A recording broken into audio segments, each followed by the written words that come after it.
Guys, welcome back again. Ayan. May magre-react tayo doon sa video ni ate, yung na trending ngayon sa TikTok. Yung umiiyak siya, OFW siya guys.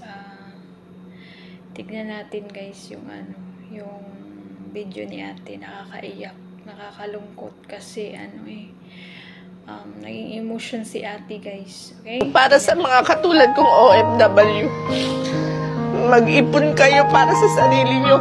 Huwag nyong ibigay lahat sa pamilya. Nakakalungkot guys kasi bilang OFW ka, lesson learned. Dapat talaga mag-ipon ka dito kasi once uuwi ka, wala kang ipon. Pero depende yan guys. Depende kasi yan guys.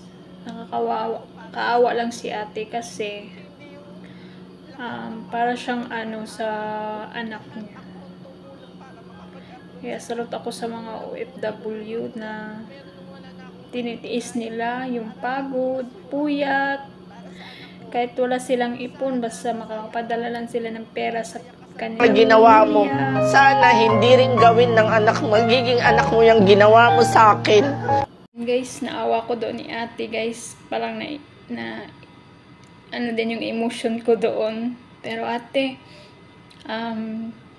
God bless sa imo ate, laban lang, fighting. O salute sa lahat ng mga OFW. O I hope na kasi sa pinagdadaanan ngayon ni ate guys, masakit talaga yun.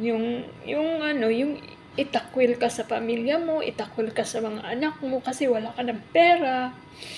Ayun, napakasakit doon, nakadurog ng puso yung ni ate ngayon guys. Kaya sa lahat ng mga OFW, salat ako sa inyong lahat guys. God bless sa imo ate. Naiyak ako doon. Yun lang yun guys, okay? Bye, peace out.